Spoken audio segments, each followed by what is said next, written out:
Okay, hello everybody, I hope you're doing fine. So, in today's video, we are not going to talk about an introduction. So, today we are going to probe deeper in applied linguistics. We are going to discuss behaviorism in relation to first language acquisition. So, it is worth mentioning that these notes are taken from Principles of Language Learning and Teaching. It is a very reliable book and credible by Douglas Brown. He still has, let's say, other two books. If you want me to put their references, just comment it and I will provide you with those books. Anyway, so before we start anything, we need to know what is the difference between acquisition and learning, okay, because they are quite different from each other. So, acquisition of a mother tongue is unconscious, whereas learning is consciously done. That's one of the features of acquisition.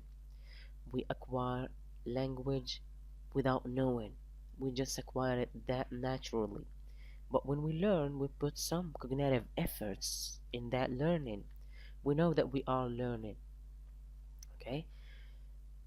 Acquisition takes place in informal settings, whereas learning takes place in formal settings such as classroom. Another key difference is that acquisition takes place in informal settings, that is, at home, at the street. We acquire language as we are children, we acquire our mother tongues in the street, in home, every place. But when it comes to learning, we learn in classrooms, okay, in formal settings that are monitored by teachers, or probably we learn at home, yeah, from the internet. Mhm. Another difference is that acquisition is related to children, whereas learning is related to adults. It may seem very trivial, but it is important to know that there is no adult that acquires language because acquisition ends at the age of 5. Okay, 5. Acquisition ends. Children acquire their mother tongue in addition to any other language they are exposed to. Anyway, certain applied linguists use the term interchangeably. For example, they use the term second language acquisition, not learning. They mean the same thing, second language acquisition or second language learning. Okay? Before we go to the next part, I just want to shed light on the fact that second language acquisition is an important term. We don't have third language, fourth language. Second language means any language that you learn in addition to your mother tongue. It is called second language. Okay? So now we move to the behavioristic philosophy on first language acquisition. For the behaviorists, okay, the behaviorist school of psychology, children are born with a tabula rasa. Tabula rasa is a Latin term. It means a blank slate. Okay, a blank slate, something that is very empty. That is, they have no preconceived idea about language. They are shaped by their environment. In other terms, children acquire their mother tongues just by habit formation. Okay, just by repetition. They say words, they repeat them, they hear them again, okay, and so on and so forth. This is how learning or acquisition takes place in the behavioristic point of view. We have two types of conditioning here. We have operant conditioning and classical conditioning. Operant conditioning, we have the leading figure Skinner, okay, and I think that you guys already know this notion of stimulus response reinforcement. Okay, so the child says, I want milk. If his parents give him milk, he will ask for it again.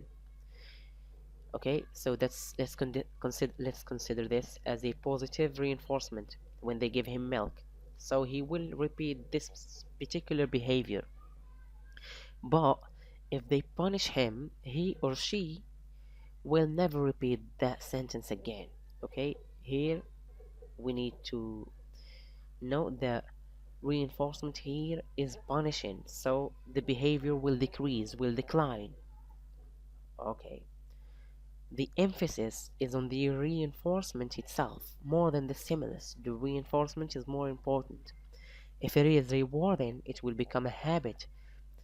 But if the reinforcement is punishing, then we will witness, let's say, some sort of decline in that behavior. And moreover, the stimulus is non-observable. Feeling of hunger, need, something that incites an action is a stimulus. And we have classical conditioning. Okay, classical conditioning, we have the leading figure Pavlov, or there is also the Watson.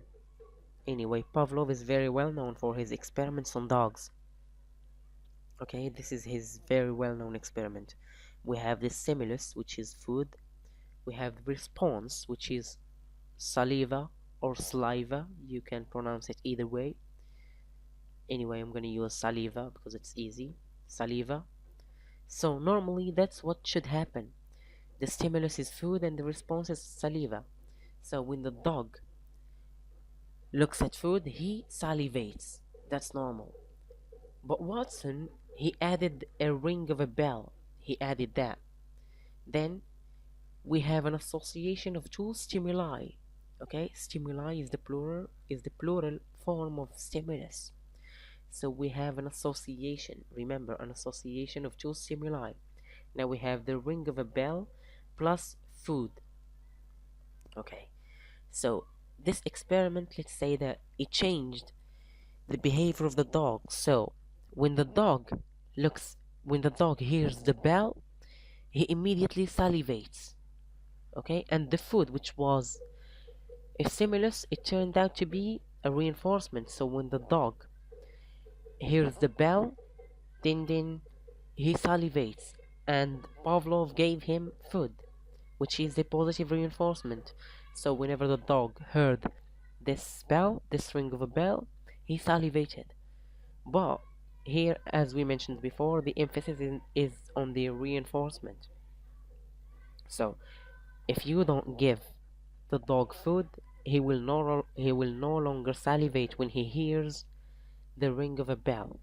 Okay, so the bell becomes the stimulus. When the dog hears that bell, he salivates, and the food becomes the reinforcement. Again, if you want to keep this behavior, you will have to reinforce it positively. If not, you know what to do. You're just gonna punish him by not offering him food. Okay, so criticism of behaviorism in first language acquisition.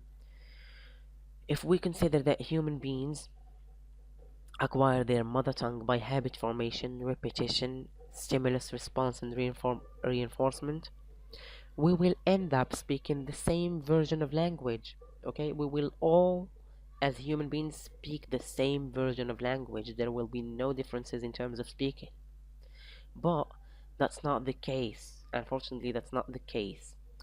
One of the features of language is creativity. Okay, it is creativity. Is one of the features of language. We create novel utterances. Okay, so this behaviorism, it cannot explain how children come up with novel utterances, complex use of grammatical structures. Okay, so the weakness is that it cannot explain novel utterances. So because, as we know, children always generate some form of novel utterances which they have never heard before, and that's largely not due to stimulus response reinforcement, which is based on repetition, hearing words in the street and repeating them at home. Okay, that's not the case.